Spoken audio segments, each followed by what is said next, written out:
guys, it's 21 Maxwell here. Welcome to a new edition of TNA Making an Impact, where we continue to try and make TNA good again. On the last week of May, so we're heading towards Slammiversary, which we've penciled in as the second week of June. So this episode, another 2 episodes, and then we'll have TNA Slammiversary, our last pay-per-view on the bigger networks. So, we have a 16-segment show, hopefully progressing a few storylines, and explaining a few storylines that happened, or a few incidents that happened on last week's show. So we'll jump straight into it. I hope you guys enjoy the show. So we have 3,040 people in the Reed Gym, and we start off the show with 4 new faces, the 4 guys who debuted last week. Adam Cole, Kenny Omega, Nick Jackson, and Matt Jackson. Adam Cole says, "You may be wondering just who the hell we are, and why we did what we did. Well, my name is Adam Cole. These 2 gentlemen are Nick and Matt Jackson, and this gentleman to my right is Kenny Omega. You should know who we are. We're a pretty big deal." Kenny Omega says, "For years now, we have taken Japan by storm. We've taken the independence by storm. But now, it's time to go global. To show collectively that we are the best wrestlers on this frickin' planet." So now that the internet has exploded, we're not a club. We're not firing bullets. No, we are simply just the BC, and we're here to take over. So a debut promo from the BC. Adam Cole, Kenny Omega, Nick and Matt Jackson gets a D43, got the crowd hotter, and the colour commentary gave this segment a little boost. I think that's the end of the promo, yep, so the BC has debuted, and their first match is next. And about that had some subpar wrestling and little heat. The BC's Nick and Matt Jackson defeat Mandrews and Spud in 9 minutes and 14, when Nick Jackson defeated Mandrews by pinfall with a 450 splash. Just had to turn my television down there. We had No Way Jose on there, and his theme song's pretty loud. Mandrews was a weak link, struggling to keep up with everyone else in the match's ring performance, so he's a work in progress, but that's a good start for the former Young Bucks. D plus 40 I'm happy with, it got the crowd buzzing. Spud with a 47, Mandrews with a 25, a 49 and 48 for Nick and Matt respectively. Nick Jackson's improving his performance skills, and it's a debut win for them. Might need to work on their psychology, but that can come over time. Next up, we've got a quick 1-minute video documenting the rise and destruction so far of the international sensation Shibata. A rare show where he won't be on it, but an E30 plus rating there, so his overness is going up slowly but surely. Our second matchup, in a terrible match, Eli Drake defeats Robbie E in 8 minutes and 25 with the Gravy Train. D minus 40, Robbie E with 35, Eli Drake with 38. These are 2 gentlemen we'll be looking to continue to push in the future, but in this instance, fairly average match, pretty much where it should be in the card. After the match, we have a little segment where Robbie E bumps into Jesse, and Jesse says, "Why, look at you, Robbie E, losing again. Doesn't seem so funny now, you laughing at me, does it?" So how about this? Next week on Impact, Robbie E versus Jesse. We'll finally see who the true loser is. Spoiler, it's not me. So Jesse hints at a face turn here, although he's still being a little bit arrogant. And that's a D43, got the crowd hotter as well. So decent angle there. Jesse's someone else we're going to work on improving in the long run. Next up in a match, it's a miracle. He's actually wrestling.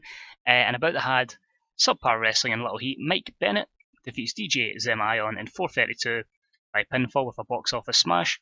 D plus 48 is a very good rating, I'm happy with that. Both gentlemen not suited to their gimmick is disappointing, but they do have great chemistry together, which helped boost the match. Zemion with a 32 and Mike Bennett with a 48, so that's promising. No skill improvements, and if we look at our negatives here, it's mostly for DJ Zemion, so hopefully that's a good sign in our push of Mike Bennett going forward. In fact, we have a gimmick change, I believe. Yep, we're going to change him to a arrogant heel, so we'll do that just now. And I get an average rating, so that's not too bad, but at least that's fixed. We're then backstage with the 50% owner of TNA, it's Carly of course. She just has a small message to say. "I hope you're watching this, Ethan, as I have a big announcement regarding your future and a potential match at Slammiversary. Now you believe that you are the MVP of Impact Wrestling. We'll see if that's the case. If you can show that in our main event tonight, And if you really are the man around here, you'll win this match I've got set for you at Slammiversary. Who is it? Well, you'll just have to wait and see, darling. So flirting with EC3 there, hinting that he's got a match at the pay-per-view, but who is it against? C-54, control the company storyline, advances, Carly's learning to show more charisma. Overall, very good segment. Next up, and about that had subpar wrestling in Little Heat, we had Jade defeat Velvet Sky in 8:54 by pinfall at D44. A simple match here, getting Jade over. Jade with in-ring performance of 41, Velvet Sky with a 37. No skill improvements to speak of. Negatives here in the form of psychology on Velvet Sky, poor momentum for Velvet Sky, and the inconsistency of Jade, but she's more of a long-term prospect who hopefully we can build up. After Jade picks up the victory over Velvet Sky, she poses to the crowd, and then she shouts over Sienna, who she tells to beat down Velvet. Sienna comes into the ring, she lifts Velvet up and nails her with her finisher. Both knockouts then stand over the fallen Velvet Sky. Point has been made. So an E plus 30, again trying to build up Sienna as well, but they have totally destroyed Velvet Sky in this instance. Then we've got a promo from Drew Galloway. So apparently the BC is the team that's here that's trying to take Drew Galloway out. Well, gentlemen, in fact, can I even call you that? Because the fact it took so many of you shows to me that you guys don't have the balls to face me. However, two of you actually do. Adam Cole and Kenny Omega. Together, you two team up against me and Ricochet. He's the king of flight, and I'm the best in the goddamn business. So I think the BC might just have bitten off a little bit more than they can chew. If you guys want a war, then you've bloody got one. So Galloway with some strong words there against the BC, and that is a C60 rated segment. So good promo there from Drew. Hopefully keep getting him over a little bit. The match itself done very well, actually done better than I anticipated. And about that had decent in-ring wrestling, but didn't have much heat. Adam Cole and Kenny Omega defeat Drew Galloway and Ricochet in 2004, when Adam Cole defeated Ricochet by pinfall with a flying crossbody. Drew Galloway carried the match in terms of his in-ring performance. Kenny Omega was a weak link, struggling to keep up with everyone else. He'll be fine once he gets over. Fantastic talent. Ricochet with a 51, Galloway with a 70, Kenny Omega with a 38 in-ring performance, and Adam Cole with a 53. And the time to get the BC storyline has advanced, but overall, I'm pretty delighted with that. No skill improvements, negatives here, Adam Cole's psychology, and the announce team. But good match up there. It gives the BC a victory, and the champion is a little bit pissed. Next up, we've got a quick update from Josh Matthews on the help of Jeff Hardy. No one has actually seen or heard from Jeff since he was mysteriously attacked backstage last week. We'll have more on this when information becomes available. So basically just explaining why Jeff was a no-show. E-71 for that, which will lead to something down the line. Next up, in a decent match, we've got Bobby Lashley defeating Matt Hardy in 12:42 by pinfall via the spear. Simple match up here, gives Bobby Lashley the victory. C plus 70, very good. Bobby Lashley at a 68 in-ring, Matt Hardy at a 53. Bobby Lashley's improving his technical skills, and all your negatives there are for Matt Hardy. But overall, a good victory for Bobby Lashley. We then cut backstage after Lashley wins a match, and we see Magnus next to a monitor, where he simply utters the word, and one word than that, interesting. So Magnus is getting better at his gimmick, disappointed he was only a D plus 49. But why is Lashley's match interesting? Magnus. Stay tuned for that one. We then have our final promo of the night. It's with EC3 addressing the statement that Carly made earlier.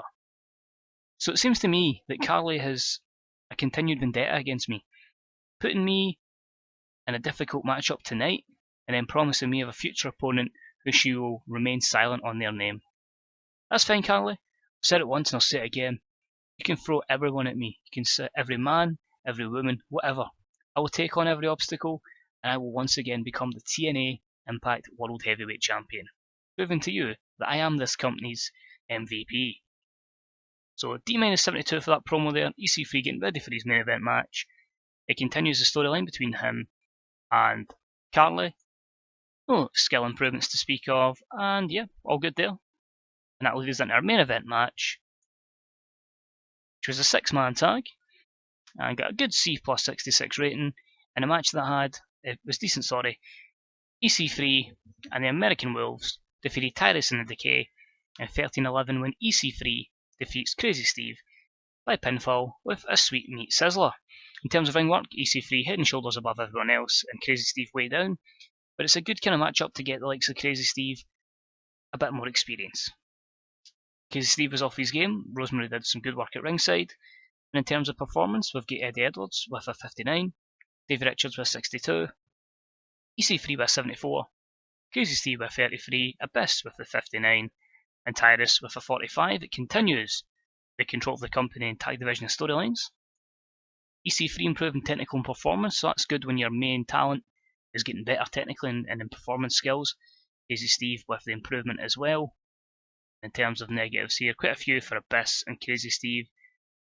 A couple there for Eddie Edwards and David Richards, but overall, pretty good solid main event. And we end the show with C65, which increases our popularity in 30 regions. I can't complain about that. Kenny Omega was used too much, but then again, he was putting in a 20-minute match when he's still a lower mid-card guy. But it's the only way we're going to get him over. But I'm pretty happy with the show as a whole. It's the kind of ratings we should be getting at TNA, and hopefully we can just keep making money and taking this company to the next level.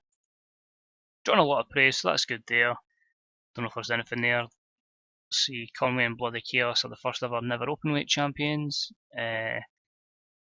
Candice LeRae has a bad injury. It's a long shout for 53 days. Overall, that's pretty good. We are trying to steal Paul Heyman. Chances of that coming off remain to be seen. We have offered them a good offer. WWE have upped their offer, but we don't know how long they've offered them. So we'll see. I don't want to change my offer. I think my offer we've put in is pretty reasonable. I don't want to pay too much for someone that's just going to be an 40 figure, despite the fact that could help us a lot. So I might get in from a bigger bid, but I would extremely doubt we will. If he stays with WWE, then so be it. If not, we'll see what we can do. So I don't think it will happen, but stay tuned. We might try and pull that one off. Apart from that, we'll check our size, and that should be us for this episode. Up to 49s and 48s, mostly in America and in America. Sorry, not too bad in the rest of North America. That needs to improve. Slowly but surely improve the UK. Down the line, we'll look at likes of Mexico, Japan, Europe, and Australia and New Zealand. But so far, it's main just getting away from the 47, as I keep saying every episode. Once we're sitting really about 52, 53, we can relax, have a couple of shows where other talents will get to shine, and just keep making as much money as possible. As long as we're continuing making profit, which we'll find out in the next episode how we've done this month, all should be good. But as I say, after this show, we're up to third again in the company rankings. It seems before a show we're down in fourth, but after it we're at third, so that's good. We just need to keep up between third and fourth, and I'll be quite happy. But more so just making sure long term we're financially fine before the industry hits a mass decline.